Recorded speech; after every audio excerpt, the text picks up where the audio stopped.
Hi everyone, I'm Dr. Odave, a medical officer in Well Life Hospital, and I'm here to talk about the topic PCOS. What does PCOS mean? Polycystic Ovarian Syndrome. Now, this is majorly seen in women of reproductive age, and this majorly affects the abnormalities of the metabolism of androgen, estrogen hormones, majorly hormones in general. And androgen should be seen in males by estrogen instead of females. Now, when you have excess production of androgen in females, it gives you different symptoms, signs and symptoms, which can range from menstrual irregularities, meaning you might not see your period for a period of 6 months, or you can even see it, you can skip it for like 2 months. Like hirsutism as well. This is a male pattern hair distribution where you tend to see a female having hairs on the upper lip. You can see a female having hairs around her nipples. You can see a female having a deep voice as well as masculine muscles and all that. So these are signs of polycystic ovarian syndrome due to abnormal metabolism of androgen that's having excessive male hormone in the body, which can cause this. Now, I've just talked about the signs and symptoms. Also, another one is anovulation. Anovulation in the sense that you might not even be ovulating. You don't even know when you're ovulating. Now, most of our young girls tend to have this menstrual irregularities. Well, I understand, or some people might even say, oh, I'm not ready to get pregnant now, so what is it? But at the point, you still need to come in for treatment. So you should not take this as a normal thing. No, it's not normal. Now, what are other signs you get to see for PCOS? Obesity. I tend to see a lot of people online and say, I'm fat. Yes, because I have PCOS, I can't control it. Ma, you can control it.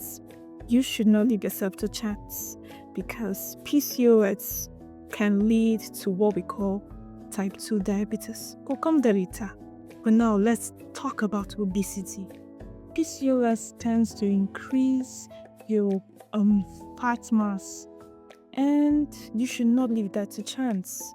When you see yourself increasing in body mass, increasing in fats, and it's as a result of PCOS, I think that's a call for you to visit a gynecologist so you can have the appropriate treatment and not leave yourself to chance.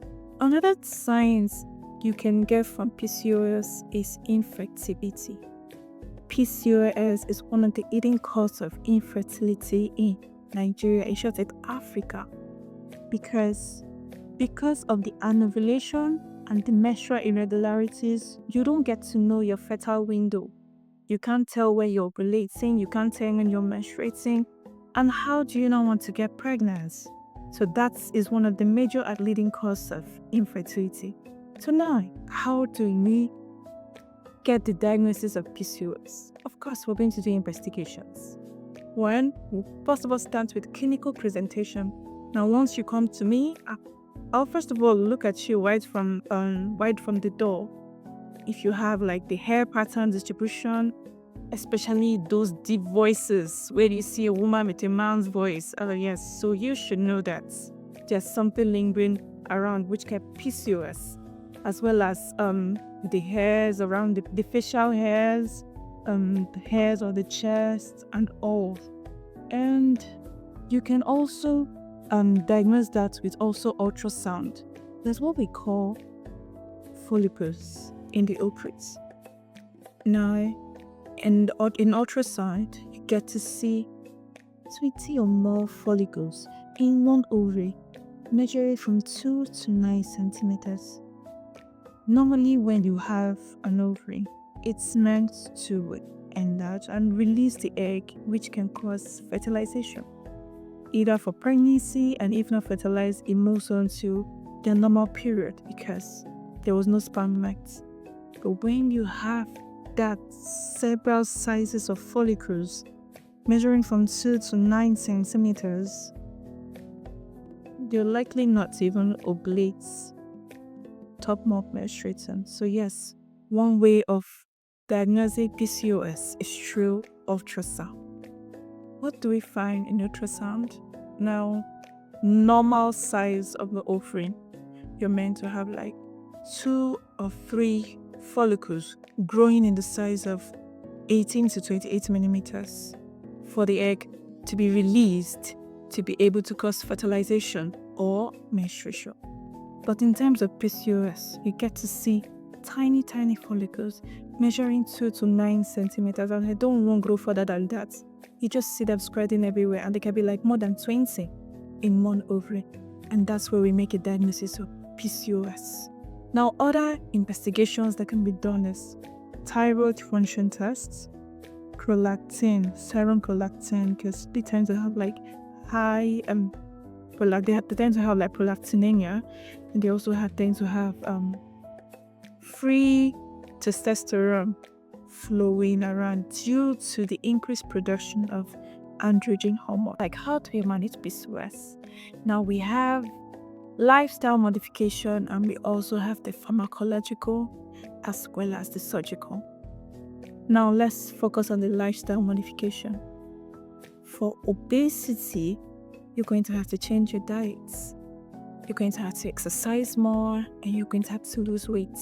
Trust me, weight loss has done more treatment than pharmacological, because once you focus on your health, once you focus on your diet, you're going to do more than taking drugs or popping pills in your mouth. Truly, because I know weight loss can be a challenge, but it's also a discipline which you can do. Now, for the pharmacotherapy way of treatment, oral contraceptives can help. This helps regulate your menstrual periods, as well as hypoglycemic agents. This helps reduce terms of obesity, and it's also tilting to type 2 EDM, as well as anti-androgens. Remember what I said, we are having irregular metabolism of androgens, so you want to keep drugs to help reduce the production of androgens, as well as topical steroids for those hairs you have that you might not like on your face. So you want to do topical steroids, as well as topical acne agents. Oh, I forgot to mention, PCOS causes acne.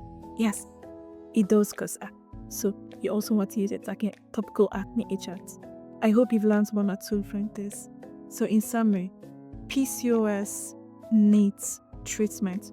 Do not take it lightly. If you're experiencing the symptoms of this syndrome I just talked about, PCOS, do well to visit the hospital.